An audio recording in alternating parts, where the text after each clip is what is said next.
Alright guys, now let's have an overview on Docker basics. Then we will start handle all of these in details. Alright, so Docker generally consists of Docker engine, and we will talk about that.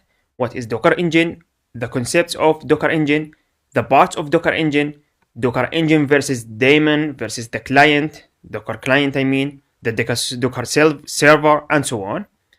The Docker network, the Docker containers, the Docker images, what is the difference between the images and Docker containers, the data volumes or storage generally, all right? All of that actually will be handled in the upcoming lectures. So we will learn all of that, and all of that will be very theoretically. Then we will start with the practical. But before we start the practical, we need to have an overview and understand every term, every concept, everything regarding Docker, or everything regarding the basics at least, so we can start writing Docker, running command on Docker, and so on. Okay? Alright, I will see you there.